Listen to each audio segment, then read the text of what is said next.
प्यारे बच्चों नमस्कार। कैसे हो आप सभी। मैं आशा करता हूं कि आप लोग बहुत ही अच्छे होंगे, स्वस्थ होंगे और आप सभी की पढ़ाई भी बहुत ही अच्छी चल रही होगी। बच्चा पार्टी आज का ये क्लास आप सभी बच्चों के लिए बहुत ही ज्यादा इंपॉर्टेंट है, क्योंकि आज के क्लास में हम लोग पढ़ने वाले हैं 12th क्लास के फिजिक्स का top 70 most important objective question. और ये सारे के सारे प्रश्न आपके बोर्ड एग्जाम के पॉइंट ऑफ व्यू से बहुत ही ज्यादा इंपॉर्टेंट है। तो भाई मेरे आज के क्लास को बिल्कुल ध्यान से देखिएगा और आज के क्लास में दिए जाने वाले इन सारे प्रश्नों को आप लोग अच्छे से याद भी करते चलिएगा। ओके, चलिए फिर क्लास को स्टार्ट करते हैं। आप लोग भी हमारे साथ चैट सेक्शन में आंसर को लगाते चलिएगा और लास्ट में बताइएगा इस 70 ऑब्जेक्टिव में आप लोग सही कितना कर पाते हो। ओके, चलिए फिर क्लास को स्टार्ट करते हैं और पहला नंबर सवाल आपके सामने है। बता दो बच्चा पार्टी, प्रकाश के अनुप्रस्थ तरंग की पुष्टि कौन करता है। प्रकाश के अनुप्रस्थ तरंग की जो पुष्टि करता है उसका नाम है ध्रुवण। क्या है बच्चों? पोलराइजेशन होता है। Correct answer option number C हो जाएगा। ये क्लास हिंदी और इंग्लिश दोनों मीडियम के लिए सारे बच्चे आंसर को लगाते चलिएगा बच्चा पार्टी। चलो आगे बढ़ते हैं। दूसरा नंबर सवाल पूछा जा रहा है, जब प्रकाश की एक किरण ग्लास स्लैब में प्रवेश करती है तो इसका तरंगदैर्ध्य क्या होता है। जब प्रकाश की एक किरण ग्लास स्लैब में प्रवेश करती है तो इसका तरंगदैर्ध्य घटता है बच्चों। Correct answer option number A हो जाएगा। चलो आगे बढ़ते हैं। तीसरा नंबर सवाल का जवाब बता दो।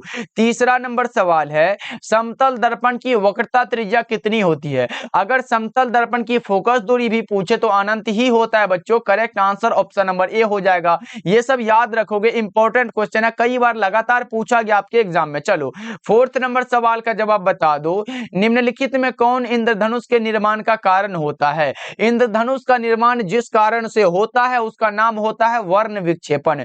क्या होता है बच्चों? वर्ण विक्षेपण। और जितने भी बच्चे हमारे द्वारा तैयार फिजिक्स, केमिस्ट्री और बायोलॉजी के इंपॉर्टेंट क्वेश्चन वाला नोट्स नहीं लिए हो तो भाई जल्दी जल्दी से कॉल करके ले लेना, क्योंकि आप अभी से पढ़ के बहुत अच्छे मार्क्स ला सकते हो। फिजिक्स, केमिस्ट्री और बायोलॉजी में आपको मिल रहा है मात्र 199 में। तो कॉल करिएगा 70 70 82 16 85 नंबर पे, आपको मिल जाएगा। तो बच्चों इसे जरूर पढ़िएगा, क्योंकि अभी लास्ट टाइम में इतना को पढ़ लेते हो तो आपका बहुत ही अच्छा नंबर आ जाएगा। जो बच्चे कुछ नहीं भी पढ़े हैं अभी तक तो उसके लिए भी ये हमारा इंपॉर्टेंट है, तो सारे बच्चे इसका जरूर लीजिएगा आप लोग। चलो आगे बढ़ते हैं। पांचवा नंबर सवाल देखो पूछा जा रहा है क्या। पांचवा नंबर सवाल है, लेंस की क्षमता का मात्रक क्या होता है। देखो यहां लेंस की क्षमता का दो मात्रक होता है। एक एसआई मात्रक होता है जिसका नाम होता है मीटर इनवर्स, और दूसरा प्रचलित मात्रक होता है जिसका नाम होता है डायोप्टर। पूछा गया एसआई मात्रक, लेकिन हमारा मीटर इनवर्स होता है, लेकिन नहीं दिया गया। करेक्ट आंसर बी हो जाएगा, डायोप्टर वाला करेक्ट आंसर हो जाएगा। चलो आगे बढ़ते हैं। अगला नंबर सवाल 6 नंबर सवाल पूछा जा रहा है, एक पतले प्रिज्म है जिसका अपवर्तनांक म्यू है, तो इसका न्यूनतम विचलन का कोण कितना होगा। देखो हम लोगों ने डेल्टा एम बराबर क्या पढ़ा है बच्चों। डेल्टा एम बराबर जो पढ़े हैं ना वो पढ़े हैं म्यू माइनस 1 इंटू में ए होता है। तो करेक्ट आंसर कौन सा होगा? ऑप्शन नंबर बी हो जाएगा बच्चों। चलो आगे बढ़ते हैं। अगला नंबर सवाल का जवाब बता दो। ऑप्टिकल फाइबर किस सिद्धांत पर कार्य करता है। ऑप्टिकल फाइबर जो सिद्धांत पर कार्य करता है उसका नाम है टोटल इंटरनल रिफ्लेक्शन। क्या बच्चों? पूर्ण आंतरिक परावर्तन। करेक्ट आंसर डी होगा। बच्चा पार्टी आंसर को लगाते चलो और सारे बच्चे एक बार क्लास को लाइक कर दो बच्चों। जितने भी बच्चे देख रहे हो इस क्लास को जल्दी जल्दी से क्लास को लाइक कर देना। उसके बाद लाइक कर देते ना भाई, पढ़ाने में एकदम बहुत मजा आता है, इसलिए सारे बच्चे क्लास को लाइक कर लीजिएगा। चलो आगे बढ़ते हैं। 8 नंबर सवाल का जवाब जल्दी जल्दी से बता दो। विद्युत चुंबकीय तरंगों की प्रकृति कैसी होती है। अगर ध्वनि तरंगों की प्रकृति पूछता तो अनुदैर्ध्य लगाते, लेकिन नहीं, यहाँ पे पूछा जा रहा है विद्युत चुंबकीय तरंगों की प्रकृति कैसी होती है। अनुप्रस्थ। Correct answer option number A हो जाएगा बच्चों। चलो आगे बढ़ते हैं। अगला नंबर सवाल का जवाब बताओगे। अगला नंबर सवाल है कि निम्नलिखित में कौन विद्युत चुंबकीय तरंग नहीं है। नहीं है पूछा गया। ध्वनि तरंग जो होता है, साउंड वेव जो होता है, ये विद्युत चुंबकीय तरंग नहीं है। Correct answer option number C हो जाएगा। चलो आगे बढ़ते हैं। 10 नंबर सवाल का जवाब बताएंगे आप लोग। विद्युत चुंबकीय तरंग के संचरण की दिशा क्या होती है।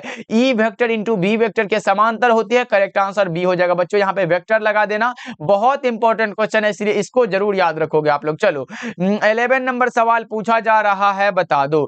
परिनालिका में चुंबकीय ऊर्जा घनत्व का सूत्र क्या होता है? परिनालिका में चुंबकीय ऊर्जा घनत्व का जो सूत्र होता है वो होता है B² 2 mu naught. Correct answer option number A हो जाएगा।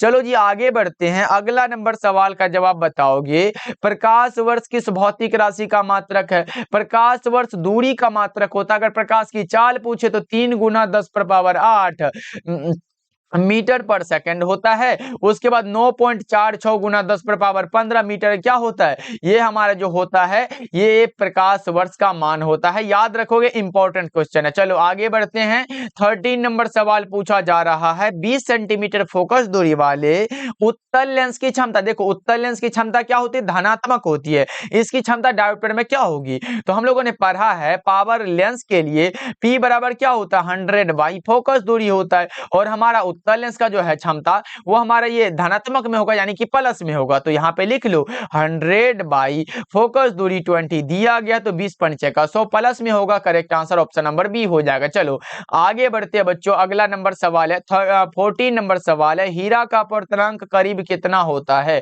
हीरा का अपवर्तनांक सभी पदार्थों के अपवर्तनांक से अधिक होता है। सर कितना होता है ये तो बता दो। ये होता है 2.42। Correct answer option number C हो जाएगा। याद रखना, अगर हीरा का क्रांति कोण पूछे तो वो होता है 24.41 डिग्री होता है। ये भी याद रख लो बच्चों, आएगा एग्जाम में तो लगा के आओगे। चलो आगे बढ़ते हैं, 15 नंबर सवाल है। प्रकाश के रंग का कारण क्या है? प्रकाश के रंग का कारण है इसकी आवृत्ति। क्या है बच्चों? इसकी आवृत्ति। Correct answer option number A हो जाएगा। तो याद रखोगे आप लोग, इंपॉर्टेंट क्वेश्चन है। चलो आगे बढ़ते हैं, 16 नंबर सवाल का जवाब बता दो। 16 नंबर सवाल पूछा जा रहा है, किस रंग का तरंगदैर्ध्य सबसे कम होता है? देखो बच्चों, अगर सबसे कम पूछे तो बैंगनी का होता है, सबसे अधिक लाल का होता है। कम पूछा, ऑप्शन नंबर ए लगा लो आप लोग। चलो आगे बढ़ते हैं, 17 नंबर सवाल का जवाब बता दो। 17 नंबर सवाल है, वस्तु से बड़ा आभासी प्रतिबिंब बनता है किसके द्वारा? देखो अगर वस्तु से बड़ा प्रतिबिंब बन रहा है वो भी आभासी, ये हमारा अवतल दर्पण। करेक्ट आंसर हो जाएगा। चलो 18 नंबर सवाल का जवाब बताएंगे आप लोग। 18 नंबर सवाल है, एक स्वस्थ व्यक्ति की आंख के लिए स्पष्ट दृष्टि की न्यूनतम दूरी कितनी होती है? अगर फोकस दूरी पूछता है लेंस की, वो हम 2 सेंटीमीटर लगाते, लेकिन नहीं, यहाँ पे स्पष्ट दृष्टि की न्यूनतम दूरी है 25 सेंटीमीटर। करेक्ट हो जाएगा बच्चों। 18 का सी वाला ऑप्शन सही है। बच्चों क्लास को लाइक करते चलना, और जितने भी बच्चे नए नए जुड़ रहे हो तो सब्सक्राइब भी आप लोग करते चला। चलो आगे बढ़ते हैं, 19 नंबर सवाल पूछा जा रहा है, निकट दृष्टिता को दूर करने के लिए व्यवहार किया गया लेंस कौन सा होता है? ये बहुत ही ज्यादा इंपॉर्टेंट क्वेश्चन है, इसलिए जल्दी जल्दी से लगा दो। अगर निकट दृष्टि दोष को दूर करना है तो अवतल लेंस का यूज करेंगे। दूर दृष्टि दोष को दूर करने के लिए उत्तल लेंस का यूज होता है। अबिंदुकता को दूर करने के लिए बेलनाकार लेंस का यूज होता है। ये सब याद रखोगे आप लोग। चलो आगे बढ़ते हैं, अगला नंबर सवाल का जवाब आप लोग बताओगे, और ये रहा आपके सामने। एक संयुक्त सूक्ष्मदर्शी के अभिदृश्यक लेंस से बना हुआ प्रतिबिंब कैसा होता है? तो वो होता है वास्तविक और बड़ा। क्या होता है सर? वास्तविक और बड़ा होता है। करेक्ट आंसर सी हो जाएगा।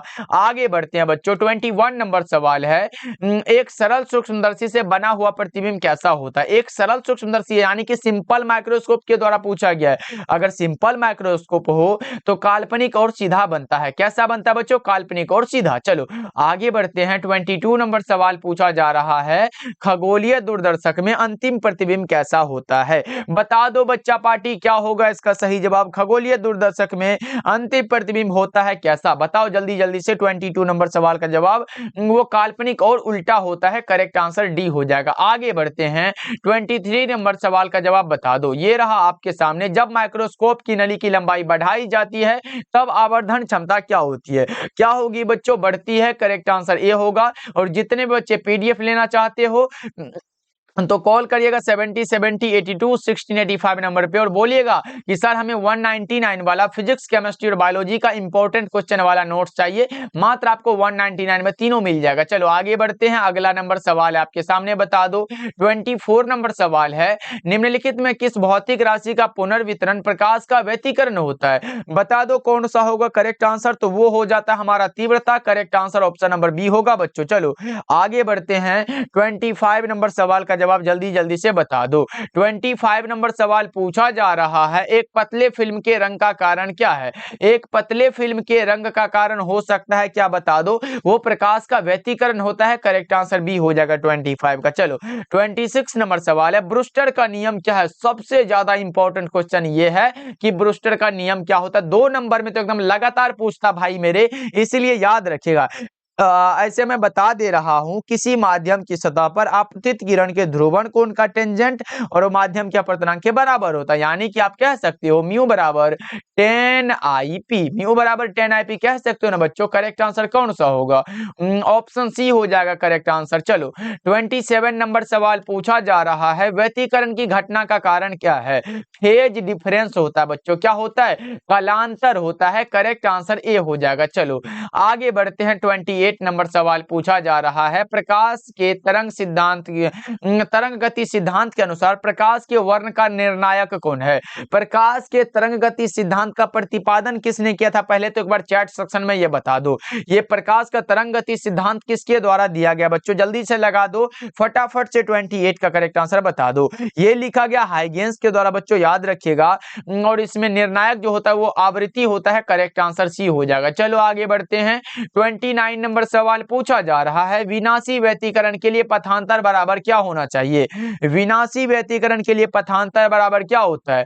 2n + 1 × λ/2 होता है बच्चों। कौन सा होगा? यानी कि आप कह सकते हो लैम्डा x बराबर ऐसे करके होता है, 2n प्लस में 1 होता है, इंटू में λ/2 होता है। ये वाला फॉर्मूला है बच्चों। ओके बच्चों, करेक्ट आंसर क्या होगा? बी वाला ऑप्शन सही हो जाएगा। चलो 30 नंबर सवाल का जवाब बता दो, इनमें कौन चयनात्मक अवशोषण द्वारा समतल ध्रुवित प्रकाश देता है? इनमें कौन सा है जो चयनात्मक अवशोषण के द्वारा समतल ध्रुवित प्रकाश देता है? उसका नाम क्या है? तो उसका नाम है क्वार्ट्ज क्रिस्टल और पोलरॉइड दोनों। करेक्ट आंसर सी ऑप्शन सही हो जाएगा। चलो आगे बढ़ते हैं। 31 नंबर सवाल का जवाब बताएंगे आप लोग। 31 नंबर सवाल है, किरचॉफ का द्वितीय नियम कौन सा है? अगर प्रथम नियम की बात करें तो ये ऊर्जा आवेश संरक्षण के सिद्धांत पर आधारित है, जबकि दूसरा नियम ऊर्जा संरक्षण के सिद्धांत पर आधारित है। Correct answer option number B हो जाएगा। चलो आगे बढ़ते हैं। 32 नंबर सवाल है, साबुन का बुलबुला सूर्य के प्रकाश में रंगीन दिखाई देता है, इसका कारण क्या है? साबुन का बुलबुला सूर्य के प्रकाश में रंगीन दिखाई देता है, इसका कारण है प्रकाश का व्यतिकरण। क्या है बच्चों? प्रकाश का व्यतिकरण। करेक्ट आंसर क्या होगा? 32 का ऑप्शन सी बिल्कुल सही आंसर हो जाएगा। चलो आगे बढ़ते हैं। 33 नंबर सवाल है, जब प्रकाश की किरण एक अवरोध के किनारे से मुड़ती है तो यह क्रिया क्या कहलाती है? मुड़ने की जो घटना है ये कहलाती है कौन सा? जल्दी जल्दी से बता दो। ये कहलाती है विवर्तन। क्या कहलाती है बच्चों? विवर्तन कहलाती है। Correct answer option number B हो जाएगा। चलो आगे बढ़ते हैं। अगला नंबर सवाल का जवाब बताएंगे आप लोग। जीवाश्म की आयु पता की जाती है किसके द्वारा? कार्बन डेटिंग से। Correct answer option number A हो जाएगा। चलो आगे बढ़ते हैं। 35 नंबर सवाल का जवाब जल्दी से बता दो। 35 नंबर सवाल है, प्लांक नियतांक का विमा क्या होता है? ई बराबर क्या पड़े बच्चों? H new. हमें एच निकालना है, प्लांक कांस्टेंट निकाला तो ई बराबर क्या होगा? यानी कि एच बराबर ई बटा में भी हो जाएगा। ई हमारा क्या है? एनर्जी है। एनर्जी का जूल होगा, आवृत्ति का सेकेंड इनवर्स होता है। सेकेंड इनवर्स यानी कि इसका मात्रक निकाले बच्चों तो जूल सेकेंड निकल गया, लेकिन मात्रक तो नहीं पूछा गया सर। यहाँ अगर जूल का यानी कि ऊर्जा का निकाले ना बच्चों, ऊर्जा का जो होता है वो MLT होता है, MLT होता है। और MLT या इनवर्स 2 होता है, यानी कि बटा में कौन सा? सेकंड इनवर्स यानी कि टाइम इनवर्स लिख सकते हो तो टाइम इनवर्स आप लिख दो, ML2 होगा, T इनवर्स 2 होता है। तो यहाँ से अगर निकालते हो बच्चा पार्टी, यहाँ से हमारा ML2 होगा और ये ऊपर जाएगा तो ये प्लस में हो जाएगा, यानी कि T-1 बचा। कौन सा होगा? करेक्ट आंसर देख लो, करेक्ट आंसर ए हो जाएगा बच्चों। 35 का क्या लगा रहे हो आप लोग? बहुत अच्छे बच्चा पार्टी, इसी प्रकार से आंसर को लगाते चलो, लास्ट तक एकदम लगाते चलना। चलो आगे बढ़ते हैं। 36 नंबर सवाल का जवाब बता दो। 36 नंबर सवाल है, प्रकाश विद्युत सेल का कार्य क्या है? प्रकाश विद्युत सेल जो होता है बच्चा पार्टी, ये क्या करता है ये बता दो। ये प्रकाश को विद्युत में बदलता है। करेक्ट आंसर भी होगा। प्रकाश विद्युत सेल ऐसे 3 प्रकार के होते हैं, आपको पता होगा। एक होता है प्रकाश उत्सर्जक सेल, दूसरा होता है प्रकाश वोल्टीय सेल, और तीसरा होता है प्रकाश चालकीय सेल। इसलिए इसको जरूर याद रखोगे आप लोग। चलो आगे बढ़ बढ़ते हैं 37 नंबर सवाल का जवाब बता दो। किसी परमाणु का नाभिक बना है किससे? किसी भी परमाणु का जो नाभिक बना हुआ होता है वो होता है प्रोटॉन और न्यूट्रॉन से। किससे बच्चों? प्रोटॉन और न्यूट्रॉन से। करेक्ट आंसर डी हो जाएगा। चलो 38 नंबर सवाल का जवाब बता दो। नाभिक की त्रिज्या की कोटि कितनी होती है? अगर नाभिक की त्रिज्या की कोटि की बात करें बच्चा पार्टी, वो कितनी होती है? वो होती है 10⁻⁻15 metre. Correct answer option number B हो जाएगा। और एक चीज याद रखोगे, परमाणु के भीतर धनावेशित सूक्ष्म भाग को क्या कहते हैं? नाभिक कहते हैं। ओके बच्चों, आगे बढ़ते हैं। अगला नंबर सवाल है 39 नंबर सवाल है, रेडियो सक्रियता का मात्रक क्या होता है? वही वाला बात हो गया सर, कौन सा होगा करेक्ट आंसर? वो क्यूरी हो जाएगा। क्या सही जवाब ऑप्शन नंबर बी हो जाएगा। चलो आगे बढ़ते हैं। अगला नंबर सवाल है 40 नंबर सवाल है, रिडबर्ग नियतांक का मात्रक क्या होता है? रिडबर्ग नियतांक का मात्रक मीटर इनवर्स होता है। क्या होता है बच्चों? Metre inverse. Correct answer A हो जाएगा। चलो 41 नंबर सवाल है, नाभिकीय रिएक्टर में मंदक का कार्य क्या है? नाभिकीय रिएक्टर में मंदक का कार्य है कि न्यूट्रॉनों की गति को मंद करना। किसकी गति बच्चों? न्यूट्रॉनों की गति को मंद करना। करेक्ट आंसर ए हो जाएगा। चलो 42 नंबर सवाल है, हाइड्रोजन स्पेक्ट्रम की कौन सी श्रेणी दृश्य भाग में पड़ती है? बामर श्रेणी। करेक्ट हो जाएगा बच्चों। कौन सा होगा? ऑप्शन नंबर बी बिल्कुल ही सही आंसर है। चलो आगे बढ़ते हैं बच्चा पार्टी। 43 नंबर सवाल है आपके सामने, हाइड्रोजन स्पेक्ट्रम की कौन सी श्रेणी अवरक्त भाग में नहीं पड़ती है? नहीं पड़ने वाला लाइमन सीरीज है। 43 का correct answer option number D हो जाएगा। चलो जी आगे बढ़े। चलो जी अगला नंबर सवाल है 44 नंबर सवाल है कि 1 AMU बराबर कितना होता है? 1 एटॉमिक मास यूनिट बराबर जो होता है वो कितना होता है? 1.6 इंटू 10⁻⁻27 kg होता है। करेक्ट आंसर ए हो जाएगा। चलो आगे बढ़ते हैं। 45 नंबर सवाल है, नाभिक का घनत्व लगभग कितना होता है? नाभिक का घनत्व पूछा गया आप लोगों से, बता दो कौन सा होता है? वो होता है 2.29 इंटू 10⁻70 kgm/3 होता है। Correct answer option number C हो जाएगा। चलो आगे बढ़ते हैं बच्चा पार्टी। अगला नंबर सवाल है 46 नंबर सवाल है, कैथोड किरणें क्या होती है? Cathode rays are group of electron. Correct answer A होगा बच्चों, यानी कि 46 का आप लोग ए ऑप्शन सही लगा रहे हो। चलो 47 नंबर सवाल है, ट्रांजिस्टर के प्रवर्धन गुणांक की इकाई क्या होती है? जल्दी से बता दो सर। एम्पियर तो धारा का मात्रक नहीं होगा। वोल्ट विद्युत विभव और विभवांतर का ये भी नहीं होगा। ओम प्रतिरोध का मात्रक है। तो करेक्ट आंसर इनमें से कोई नहीं, ऑप्शन डी लगा सकते हो आप लोग। चलो आगे बढ़ते हैं। अगला नंबर सवाल है 48 नंबर सवाल पूछा जा रहा है, और गेट का बुलियन व्यंजक क्या होता है? देखो अगर ऐसे हमारा मूल गेट जो होता है वो एंड होता है, और होता है, उसके बाद नोट होता है। एंड और नोट होता है सर। हमें एंड गेट के लिए पूछता तो ए इंटू बी बराबर क्या लगाते? वाई लगाते। और के लिए ए प्लस बी बराबर क्या लगाए? वाई लगाए। उसके बाद नोट के लिए अगर ए है तो बराबर में ए, ऐसे ए नोट हो जाएगा। तो कौन सा पूछा गया हमसे सर? और गेट के लिए और वाला में जोड़ होगा, ए प्लस बी बराबर वाई होगा। करेक्ट आंसर ए हो जाएगा। चलो आगे बढ़ते हैं। 49 नंबर सवाल का जवाब बता दो, मॉड्यूलन कितने प्रकार के होते हैं? मॉड्यूलन जो होता है वो हमारा आयाम मॉड्यूलन, आवृत्ति मॉड्यूलन और कला मॉड्यूलन। कितना हुआ? 3 प्रकार के। सही जवाब भी हो जाएगा। चलो आगे बढ़ते हैं। 50 नंबर सवाल है कि मूल गेट कौन कौन सा होता है? तो बच्चों जस्ट हमने बताया है कि मूल गेट हुआ एंड और नोट। क्या हुआ बच्चों? एंड और नोट। 50 का correct answer option number A को लगाओगे तो बिल्कुल सही हो जाएगा। चलो आगे बढ़ते हैं। 51 नंबर सवाल है आपके सामने, बता दो दाता अपद्रव्य परमाणु की संयोजकता कितनी होती है? दाता अपद्रव्य परमाणुओं की जो संयोजकता होती है बच्चों वो होती है 5। करेक्ट आंसर सी हो जाएगा। चलो नेक्स्ट नंबर सवाल को देखते हैं, पूछा जा रहा है क्या। 52 नंबर सवाल है, द्विआधारी संख्या 1001 का दशमिक संख्या क्या होगा? तो बच्चों बड़ा ही आसान है, पहले यहां पे लिख लो इसको। कितना लिखा गया सर? 1001 है। देखो पहले शुरू से लिखते चलना है, और ये इंपॉर्टेंट है, हर एक बार पूछा जाता है। पहले हमारा एक है तो यहाँ पे एक लिख लो, गुना का चिन्ह दे दो। इधर बचा कितना? 1 2 3, यानी कि अगर एक लिख लिए ना तो द्विआधारी पूछा गया हमारा, ये जो है ये द्विआधारी दिया गया। दशमिक संख्या तो यहाँ पे लिखेंगे, यहाँ 2 लिखना है, यानी कि 1 ये लिखे, उसके बाद 2 से गुना करना है, और पावर में कितना बचा? 1 2 3, यानी कि इसको पावर में बैठा देना। फिर प्लस हुआ, अब ये 0 लिखना है, 0 गुना में इतना, इधर कितना बचा? 2 बचा, तो 2 गुना 2, 2 पर पावर 2 हो जाएगा। फिर प्लस लिखो, ये वाला 0 लिखो, यहाँ पे 0 लिखो, गुना में कितना होगा, गुना में 1 होगा, 2 पर पावर 1 होगा, फिर प्लस लिखो 0 गुना में 1 पर पावर कितना होगा, 1 पर पावर 1 हो जाएगा। चलो यहाँ से अगर करते हो तो यानी कि 3 2 3 6 यानी कि 8 हो जाएगा। 8 प्लस 0, यहाँ पे फिर प्लस 0, प्लस में क्या होगा, प्लस में 1 हो जाएगा, तो यहाँ पे 1 लिख लो। 8 प्लस 1 इंटू 9, करेक्ट आंसर कौन सा होगा, ऑप्शन नंबर सी बिल्कुल सही आंसर हो जाएगा। 52 का क्या लगाए हो बच्चों, सी वाला ऑप्शन सही हो जाएगा। चलो 53 नंबर सवाल है, विद्युत क्षेत्र की तीव्रता का विमीय सूत्र क्या होता है। अरे भाई डायमेंशन फॉर्मूला पूछा गया है, किसका, इलेक्ट्रिक फील्ड का, जल्दी से बता दो। बहुत अच्छे बच्चा पार्टी। चलो क्या लगा रहे हो बता दो। ई बराबर पढ़ा है आप लोगों ने सर, ई बराबर क्या होता है, एफ अपॉन क्यू होता है। फोर्स का क्या होता है, जल्दी से बता दो, फोर्स का MLT इनवर्स 2 हो गया और चार्ज का AT हो गया। यहां से ऊपर करते हैं तो MLT लिखे, उसके बाद देखो यहाँ पे हमारा L है और T ये जाएगा तो माइनस, यानी कि T इनवर्स 3 हो जाएगा और A इनवर्स हो जाएगा। MLT इनवर्स 3 A इनवर्स किस में दिया गया, सही जवाब ऑप्शन नंबर बी हो जाएगा। 53 का क्या होगा बच्चा पार्टी, ऑप्शन बी बिल्कुल ही सही आंसर हो जाएगा। आगे बढ़ते हैं 54 नंबर सवाल का जवाब बता दो। विद्युत फ्लक्स का SI मात्रक क्या होता है। विद्युत फ्लक्स यानी कि फाई बराबर क्या होता है, E इंटू ए फॉर्मूला है। विद्युत क्षेत्र की तीव्रता का मात्रक क्या होता है, एक हमारा न्यूटन प्रति कूलम मात्रक होता है, एरिया का मीटर स्क्वायर, यानी कि एक वाला मात्रक ये हो गया, लेकिन दूसरा मात्रक E का मात्रक जो होता है वो वोल्ट प्रति मीटर होता है, गुना में एरिया का मीटर स्क्वायर हुआ। 1 मीटर से 1 मीटर गया तो बचा कौन सा, वोल्ट इंटू मीटर। देख लो 2 मात्रक निकला, करेक्ट आंसर सी हो जाएगा। ये भी याद रख लो, न्यूटन प्रति कूलम इंटू मीटर स्क्वायर हो जाएगा। चलो 55 नंबर सवाल है कि आवेश का विमा क्या होता है।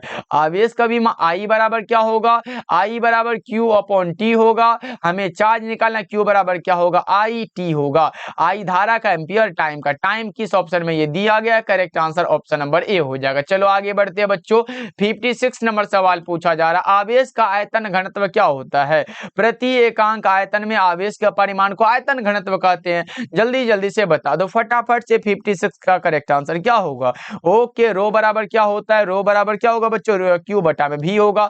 चार्ज का कूलम हुआ, वॉल्यूम का ये होगा मीटर क्यूब होगा, तो यहाँ से कूलम मीटर इनवर्स 3 हो जाएगा। ये तो हमारा मात्रक निकला, लेकिन कौन सा होगा, क्यू बटा में भी वाला ऑप्शन किस में दिया, क्यू बाय भी, करेक्ट आंसर सी हो जाएगा। चलो आगे बढ़ते हैं 57 नंबर सवाल का जवाब बता दो।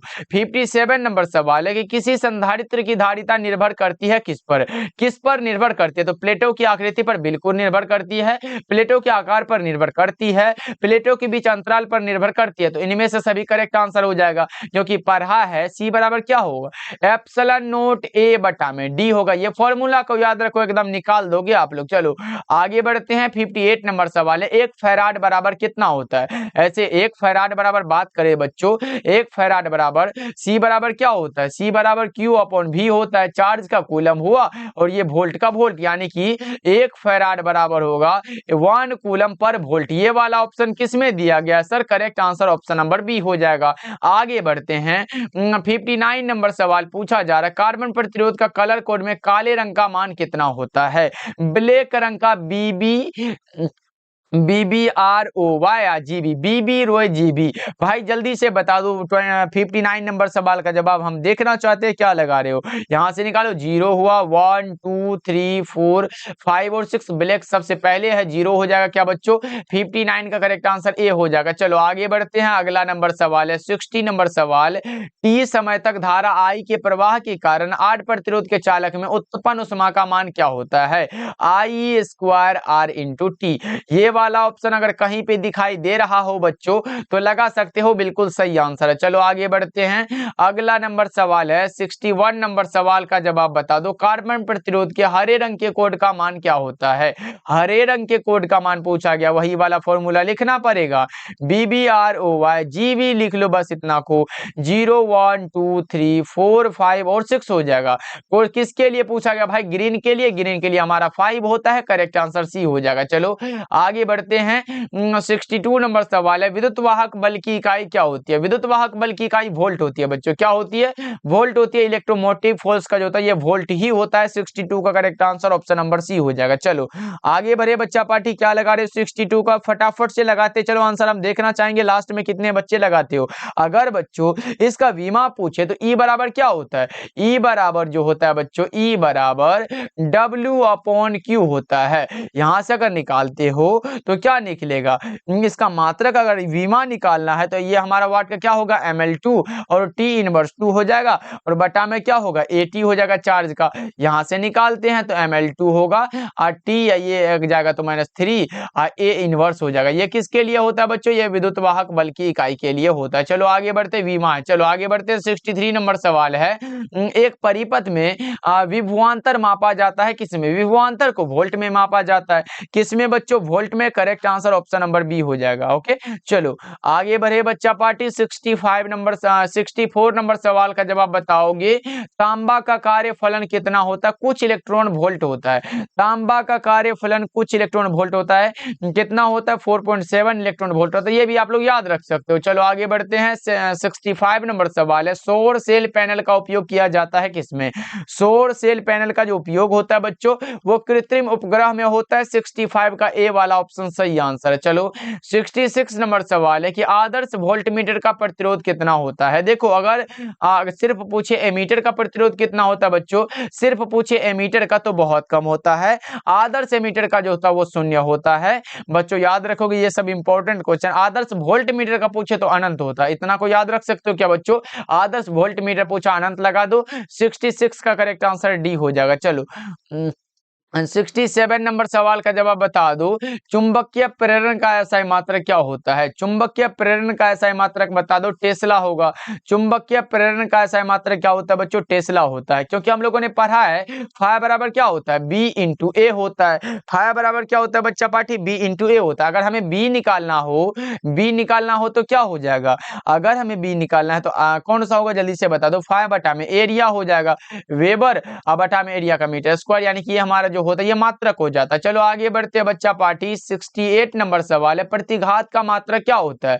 प्रतिघात आए, प्रतिरोध आए, धारितीय प्रतिघात आए, प्रतिबाधा आए, सबका मात्रक ओम होता है। करेक्ट आंसर ए हो जाएगा। चलो आगे बढ़ते हैं, 69 नंबर सवाल है, प्रति चुंबकीय पदार्थ की चुंबकशीलता क्या होती है? प्रति चुंबकीय पदार्थ है ना भाई, एकदम आसान वाला क्वेश्चन पूछा गया, बहुत कम होती है। प्रति चुंबकीय पदार्थ की चुंबकशीलता बहुत कम होती है। करेक्ट आंसर बी हो जाएगा। 70 नंबर सवाल और आज के क्लास का ये लास्ट सवाल है, बता दो पृथ्वी के चुंबकीय ध्रुव पर नमन कोण का मान कितना होता है? नमन कोण 90 डिग्री होगा। लेकिन बच्चों विषुवत रेखा पर पूछे 0 डिग्री जरूर लगाना। विषुवत रेखा हमारे साथ बोल लो, विषुवत रेखा किसको लगाना है? विषुवत रेखा पर 0 डिग्री होता है, याद रखना इंपॉर्टेंट है। ओके बच्चों चलो आज का क्लास आपको कैसा लगा कमेंट करके बताना बच्चा पार्टी, और सारे बच्चे क्लास को लाइक कर लीजिएगा। पहली बार जुड़ रहे हो तो सब्सक्राइब करके आप जुड़ सकते हो। डेली क्लास का टाइम मैं बता दूं, डेली क्लास का टाइम शाम के 6 बजे है, एक क्लास शाम के 8 बजे है। दोनों क्लास को आप लोग जरूर ज्वाइन करिएगा। पीडीएफ लेना चाहते हो तो कॉल करिएगा 7070821685 नंबर पे। मात्र 199 में फिजिक्स, केमिस्ट्री और बायोलॉजी दिया जा रहा है। वो 100% एग्जाम में लड़ने की गारंटी हमारी है। अभी से पढ़ के आप अच्छे नंबर ला सकते हो फिजिक्स, केमिस्ट्री और बायोलॉजी में। साथ में आपको हिंदी का भी फ्री में मिल जाएगा बच्चों। ओके मिलते हैं फिर अगले क्लास में, कॉल कर लीजिएगा।